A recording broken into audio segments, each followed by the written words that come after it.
سرخط مهمترین خبرها: بیش از 100 پرونده علیه جوانان سینی دعوت حربی برای سرکشی از ارتش. بازداشت و اخراج رانندگان ماشین‌های باربر از آسیای مرکزی در روسیه و هشدار آژانسی ضد فساد برای سخت‌تر شدن چاره‌های مبارزه با رشوه‌خوری.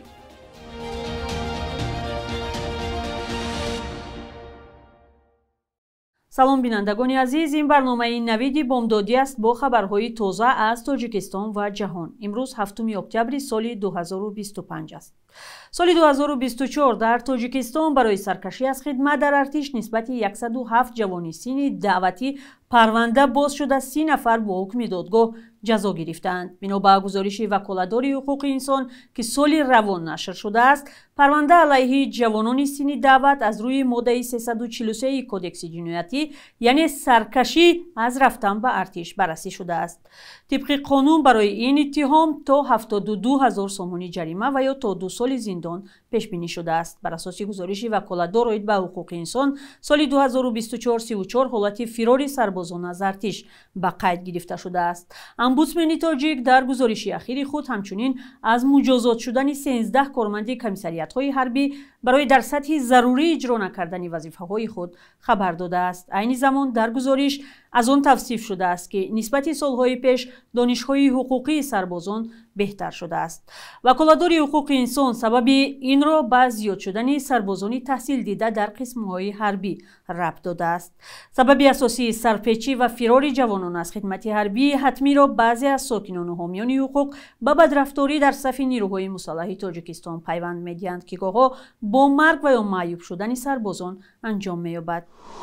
تغییر قاعده و قانون‌های مهاجرت در روسیه به کار رانندگان ماشین‌های باربر از کشورهای آسیای مرکزی هم ضربه زده است. هفته‌های اخیر نیروهای امنیتی روسیه به بازداشت و اخراج دسته جمعانه رانندگان ماشین‌های باربر از تاجیکستان، ازبکستان و قرقیزستان شروع کردند. با گفته مهاجران، این عمل پلیس به قاعده بود و باش 90 روزه ربط دارد. طبق این قاعده از اول سال روان شهروندان کشورهایی که با روسیه نظام روادید ندارند حق ندارند که در یک سال از 90 روز بیشتر اینجا بمانند.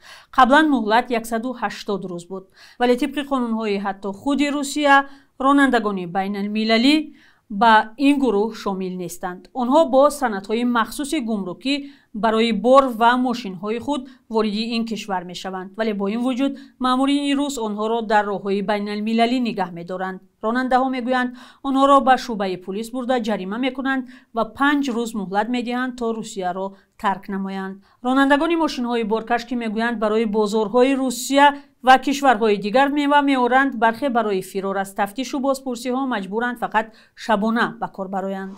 آژانسی ضد فساد در تاجیکستان با انجام یک نظرپرسی راه‌های مبارزه با فساد را معین کرده است. در پرسش 10,000 نفر از سراسر تاجیکستان شرکت کرده، بیشتر از 19% آنها خدمتچی دولتی بودند. قشری که بر اساس خبرهای نشر شده اسمشان با جرم گرفتن پاره یا دست داشتن در فساد رسانه‌ای می‌شود. آژانسی تاکید کرده است که با توجه به نتیجه‌های پرسش برای مبارزه با فساد از چاره‌های سخت‌تر کار خواهد گرفت.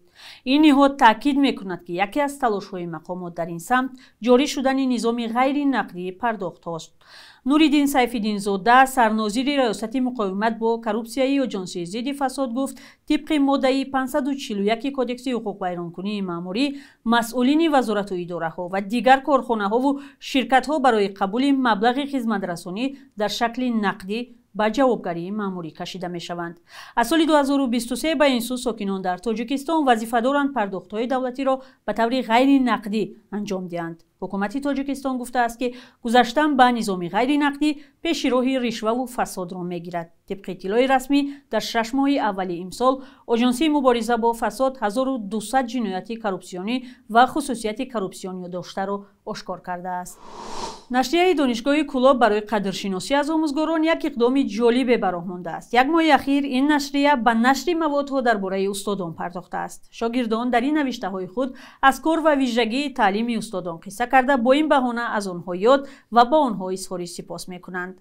راه اندازی این اقدام به شب و روز راست آمده است که جنجال بین آموزگاران و خوانندگان زیاد رسانه‌ای می‌شود و اکثرا معلمان زیر باران تنقید قرار می‌گیرند. گزارش محمود جان رحمتزاده را در این باره با هم می‌بینیم.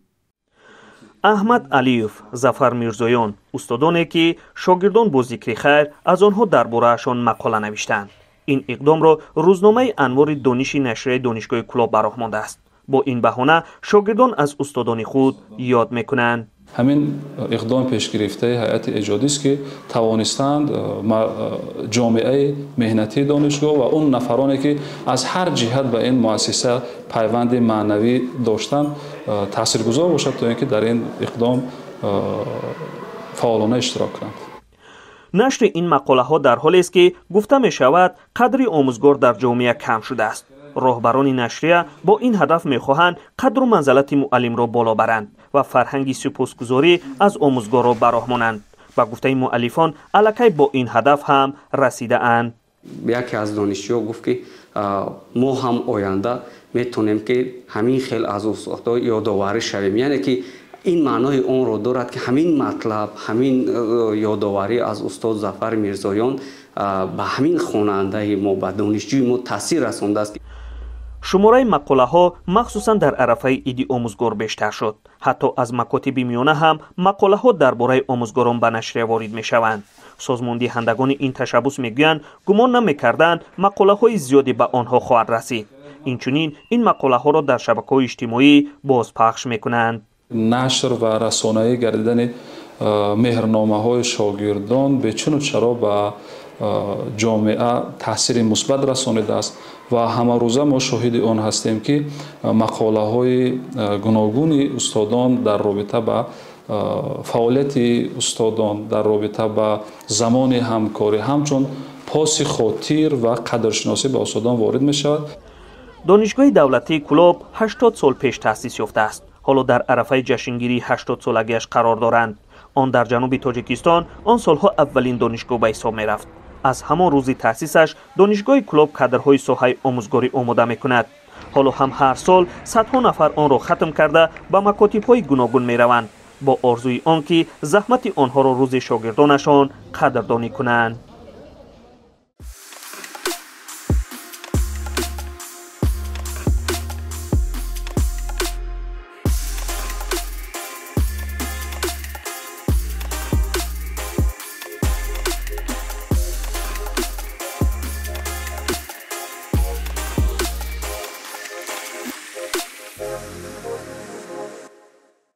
با یک خبری بین المللی می رویم به ادامه برنامه. در نوار غزه آتش بس جاری نشده است، اما نظامیان اسرائیل ضربه های هوایی را موقتا قطع کردند. در این باره یک نماینده حکومت اسرائیل روز 5 اکتبر خبر داد. به گفته این نفر نیروهای اسرائیلی با هدفهای دفاعی می توانند همچنان از سلاح استفاده برند. بعد اعلان آمادگی گروه حماس برای آزادی همه گروگان‌های اسرائیلی و بررسی طرح پیشنهادی دونالد ترامپ، رئیس جمهوری آمریکا خواستار قطع حمله به غزه شد. مارک روبیو، کاتب دولتی آمریکا، 5 اکتبر در صحبت با شبکه CBS گفت برای آزادی گروگان‌ها ضرور است که بمباران نوار غزه قطع شود. روبیو گفت مذاکرات برای آزادی گروگان‌ها ادامه دارد. رسانه‌های اسرائیلی گزارش دادند که هیئت این کشور 5 اکتبر برای مذاکرات به مصر رفته است. مصر روز 6 اکتبر میزبان مذاکرات میان اسرائیل و گروه حماس بود.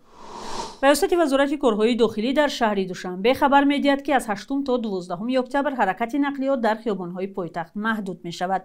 سبب محدود شدن حرکت راه‌ها را برگزاری چهاربینی‌های سیاسی نامیده‌اند. در این روزها در دوشنبه سمیت اتحاد دولت‌های مستقل برگزار می‌شود. ریاست گفته است وابسته به این حرکت واسطه‌های نقلیات در خط سیر رفت و آمد مهمانان محدود می‌شود.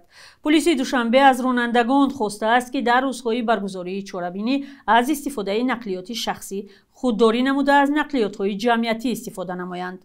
اما سر از صبح امروز الکی رفت و آمد در کوچه‌های مرکزی محدود و چند قسمتی راه بسته بود.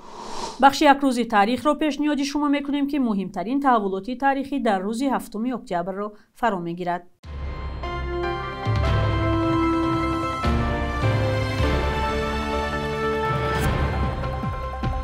7 октябри соли 1925 як сол баъди таъсиси ҷумҳурии шӯравии мухтори тоҷикистон нахустин нашриёти давлатии ирфон таъсис шуд ки шоири номи абулқосим лоҳутӣ нахустин раҳбари он шуд.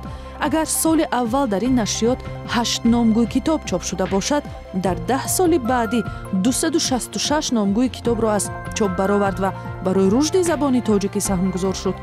асарҳои одинаву дохундаи Садриддин Айнӣ аз аввалин китобҳое буд ки дар ин ҷо нашр шуданд. барои сокинони тоҷикистон дар солҳои истиқлолият ширкат дар лотереяҳои ҳаққи иқомат дар амрико ё грин карт имконпазир шуд. 7 октябри соли 2020 дар рӯзи шурӯи лотереяи пуртарафдор дар миёни ҷавонони тоҷик мақомоти сафорати амрико гуфтанд, ҳар сол аз тоҷикистон 700 нафар ҳаққи зиндагӣ дар амрикоро ба даст меоранд. соли як бор 50 000 шаҳрвандони хориҷӣ дар саросари ҷаҳон барандаи чунин лотерея шуда барои кору зиндагӣ ба амрико мераванд. дар тоҷикистон шӯро аз соли 2009 дар рӯзҳои истироҳати ҳафтаи аввали моҳи октябр ҷашни меҳргон таҷлил мешавад.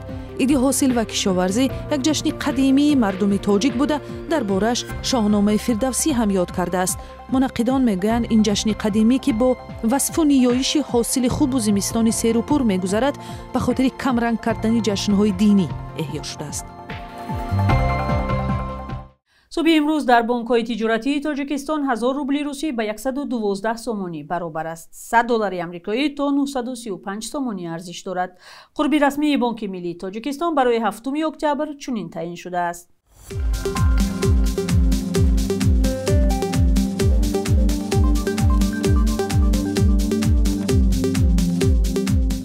بینندگان عزیز، رسیدیم به پایان برنامه. خبرهای بیشتر را از سامانه و صفحه‌های ما در شبکه‌های اجتماعی پیگیری کنید. خدا نگهدار.